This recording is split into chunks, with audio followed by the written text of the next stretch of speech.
There is a region located strictly within the borders of Europe, just northwest of the Caspian Sea, where the dominant religion is Tibetan Buddhism. This is the Republic of Kalmykia. Its landscape is defined by the Golden Abode of Buddha Shakyamuni, a very real, very active center of worship. How did an isolated pocket of Tibetan Buddhism take root and survive inside the borders of the Russian Empire? This map traces a 17th century migration. In the 1630s, descendants of the Oirat Mongols migrated from modern-day northwestern China across the Central Asian steppe, seeking pasture land at the edge of the Volga River. There they established the Kalmyk Khanate. They struck a deal with the Russian Tsars. In exchange for land and access to markets, the Kalmyks would protect Russia's southern borders.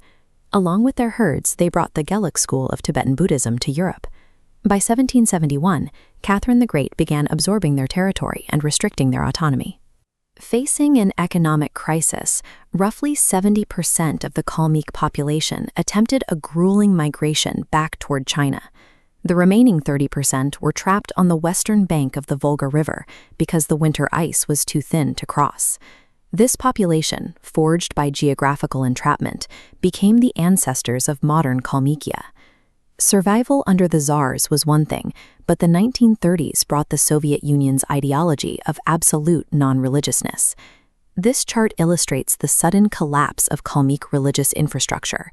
In the 1920s, there were over 100 registered temples, known as kuruls.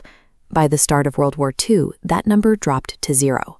The state demolished the buildings, confiscated the property, and forced thousands of monks to renounce their vows or face execution. The persecution culminated in December 1943 under Joseph Stalin, who authorized a military campaign called Operation Ulusi. The state accused the Kalmyk population of treason. Families were given only a few hours to vacate their homes. They were forced to abandon their livestock to freeze, loaded into train cars, and exiled to remote labor camps in Siberia. The Kalmyk Republic was officially erased from the Soviet map. With the people exiled and the temples in ruins, the European Buddhist experiment appeared to be over. How does a religion survive when it loses its buildings, its written texts, and its entire formal clergy? The answer lies with the babushki motstik, groups of elderly Kalmyk women who became the covert keepers of the faith. These grandmothers had a unique tactical advantage. Soviet authorities considered them politically negligible. Because they were seen as harmless, they largely escaped the violent purges that targeted the male monks. Before the monks were arrested, they realized their written texts would be confiscated. They spent their final days secretly passing down oral prayers and rituals to these women, ensuring the knowledge existed off the page. During the long years in the Siberian camps, these women put that knowledge to work. They held covert rituals in their quarters, made tea offerings without physical shrines, and whispered prayers for the dead while Soviet guards patrolled right outside. The survival of European Buddhism rested on an invisible network of grandmothers who refused to let their culture die in the Siberian ice.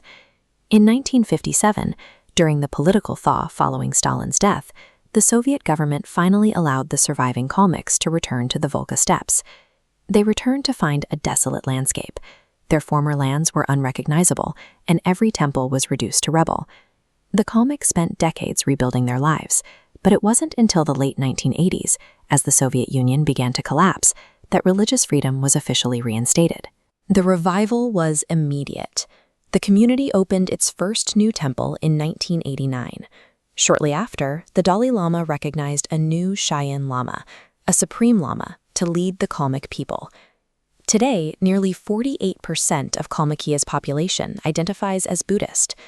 This population center contrasts sharply with the surrounding Russian Orthodox and Muslim territories.